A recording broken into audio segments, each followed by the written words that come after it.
माझ्या लाडक्या अशा वर्ग 12वी वाणिज्य शाखेतील विद्यार्थ्यांनो, आज मी तुमच्यासमोर अतिशय मोलाचं मार्गदर्शन करणार आहे. नवनीत सराव प्रश्नपत्रिका वाणिज्य इयत्ता 12वी. मागील वर्षी म्हणजे मार्च 2024, फेब्रुवारी मार्च 2024 मध्ये जी काही बोर्डाची परीक्षा घेण्यात आली, चिट्टेसाची कार्यपद्धती वर्ग 12वा या विषयाची, तर ती प्रश्नपत्रिका मी संपूर्ण उत्तरासह आणि गुणगान पद्धतीसह आपणासमोर मांडत आहे. तर काल आपण 1 ते 5 प्रश्न सोडवले होते. तदनंतरच्या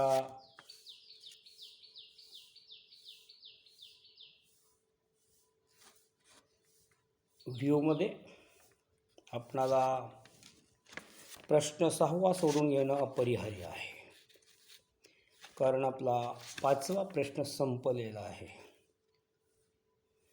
तर प्रश्न 6वा आहे, पुढील विधाने साकारांत स्पष्ट करा. कोणतेही 2. मार्क्स आहेत 8, प्रत्येकी मार्क्स आहेत 4. तर प्रश्न पहिला आहे, बंधपत्रधारक कंपनीचा धनको असतो. बंधपत्रधारक कंपनीचा धनको असतो असा प्रश्न विचारण्यात आलेला आहे. तर ते सकारांत स्पष्ट करायचं आहे आपल्याला. 4 मार्क्स आहेत, म्हणजे 4 मुद्दे अपेक्षित आहे. उत्तर लिहिताना असं लिहायचं आहे. नंबर 1, बंधपत्र ही एक कर्जाऊ प्रतिभूती आहे. बंधपत्र ही एक कर्जाऊ प्रतिभूती आहे. कंपनी जनतेकडून दीर्घ मुदतीचे कर्जाऊ पैसे घेते. कंपनी जनतेकडून दीर्घ मुदतीचे कर्जाऊ पैसे घेते व त्याचा पुरावा म्हणून आपल्या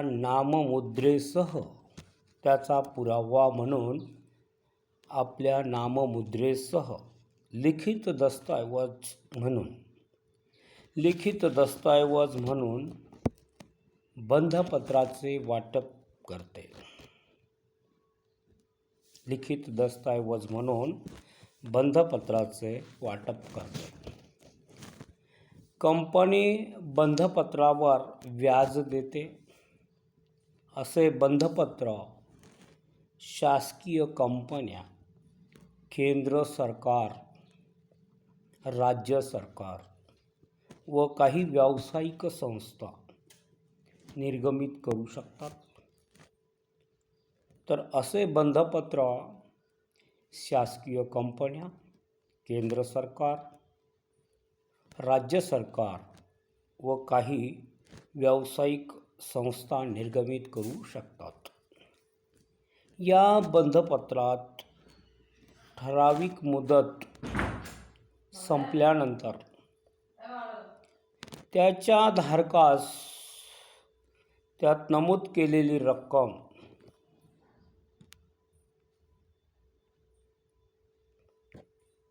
तर या बंधपत्रात ठराविक मुदत संपल्यानंतर त्याच्या धारकास त्यात नमूद केलेली रक्कम देण्यात येईल असे लेखी वचन असते. या बंधपत्रात ठराविक मुदत संपल्यानंतर त्याच्या धारकास त्यात नमूद केलेली रक्कम देण्यात येईल असे लेखी वचन असते. हा झाला पहिला पॉईंट. नंबर 2, बंधपत्रधारक हे कंपनीचे धनको असतात. बंधपत्रधारक हे कंपनीचे धनको असतात. बंधपत्रधारकास त्याने कंपनीत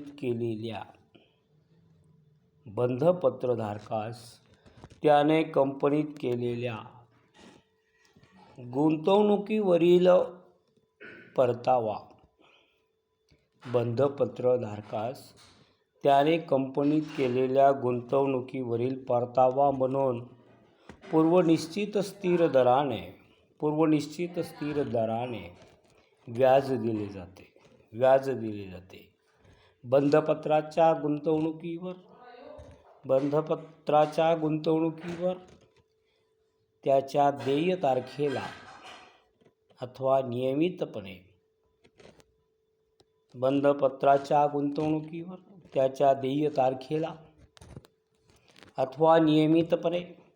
ठराविक कालावधीनंतर व्याज दिले जाते.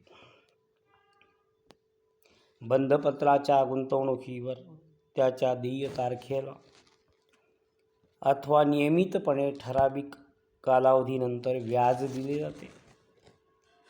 बंधपत्राच्या गुंतवणुकीवर त्याच्या ठेव तारखेला अथवा नियमितपणे ठराविक कालावधीनंतर व्याज दिले जाते.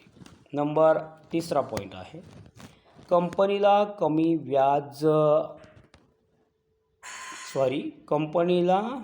कमी नफा, व्याजच्या ऐवजी नफा म्हणायला पाहिजे होता, तर दुरुस्त करून घ्या.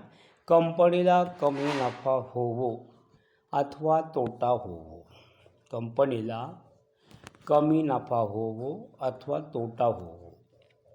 बंधपत्रावरील व्याज देणे कंपनीला अनिवार्य असते. बंधपत्रधारक हा कंपनीचा मालक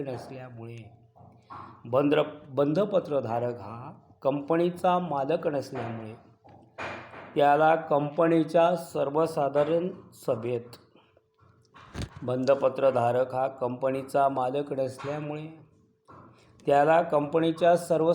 सभेत उपस्थित राहता येत नाही. तसेच त्याला मतदानाद्वारे कंपनीच्या सभेत सहभागी होता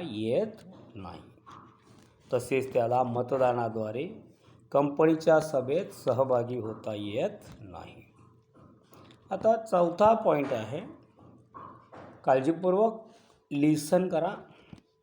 बंधपत्रधारकास कंपनीकडून लाभांश मिळू शकत नाही, कारण लाभांश हा वाटपयोग्य नफ्यातील भाग असतो व फक्त कंपनीचे मालक किंवा सभासद त्या नफ्यात सहभागी होऊ शकतात.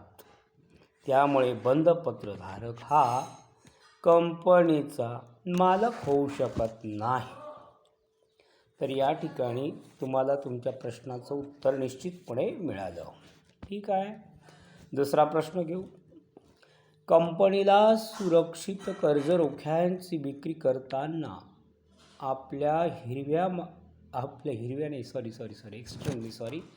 कंपनीला सुरक्षित कर्ज रोख्यांची विक्री करताना तिच्या मालमत्तेवर बोजा निर्माण करावा लागतो. तर प्रश्न असा आहे, कंपनीला सुरक्षित कर्ज रोख्यांची विक्री करताना तिच्या मालमत्तेवर बोजा निर्माण करावा लागतो. तर उत्तर कसं द्यायचं बघा. कंपनीला सुरक्षित कर्ज रोख्याची विक्री करताना ते सुरक्षित करण्यासाठी तिची किंवा तिच्या दुय्यम किंवा धारक कंपनीची काही मालमत्ता तारण किंवा गहाण ठेवावी लागते. किंवा त्यावर काही प्रमाणात बोजा निर्माण करावा लागतो. असा बोजा निर्माण करणे कंपनी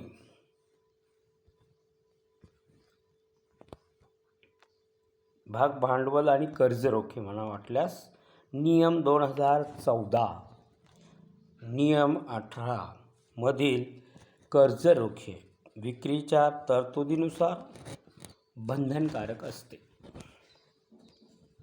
दुसरा पॉईंट घ्या.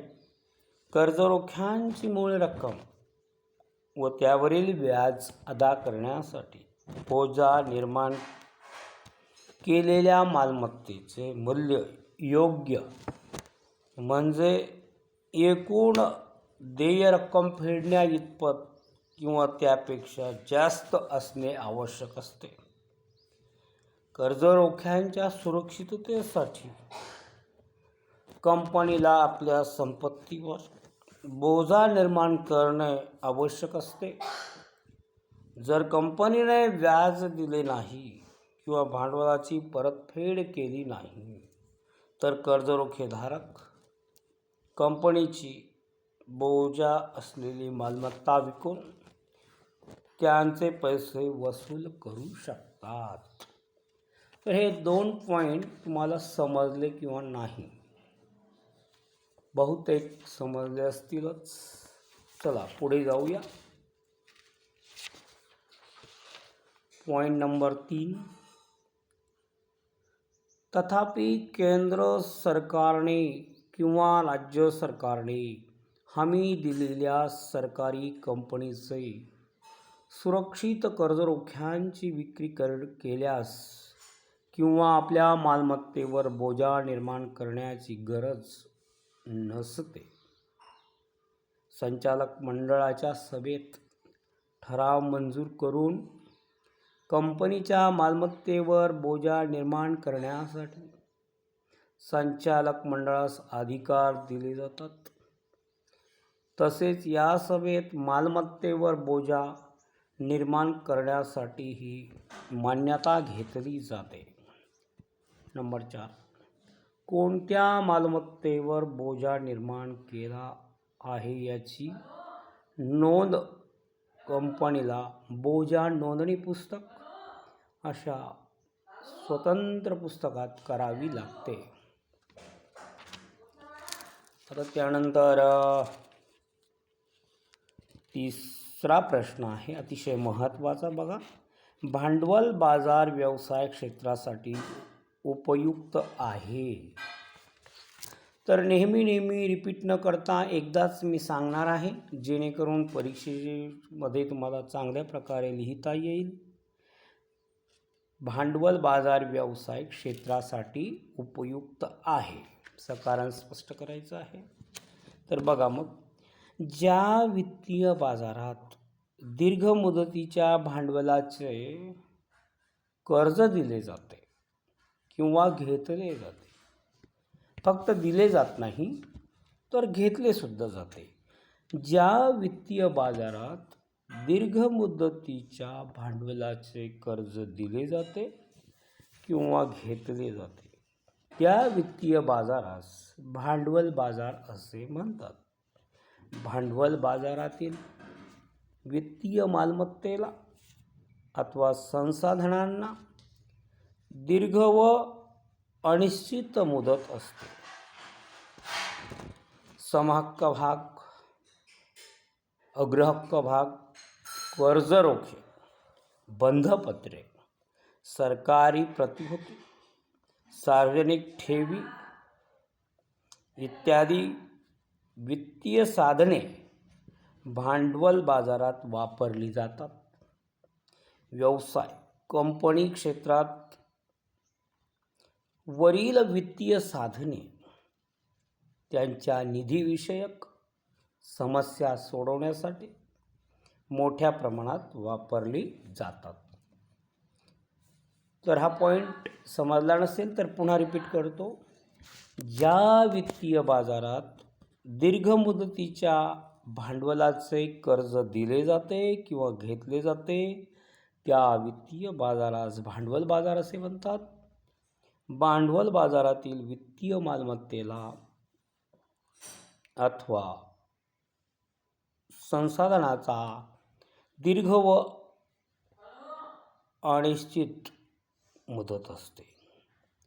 समहक्क भाग, अग्रहक्क भाग, कर्ज रोखे, बंधपत्रे, सरकारी प्रतिभूती, सार्वजनिक ठेवी इत्यादी वित्तीय साधने भांडवल बाजारात वापरली जातात. व्यवसाय कंपनी क्षेत्रात वरील वित्तीय साधने त्यांच्या निधीविषयक समस्या सोडवण्यासाठी मोठ्या प्रमाणात वापरली जातात. निगम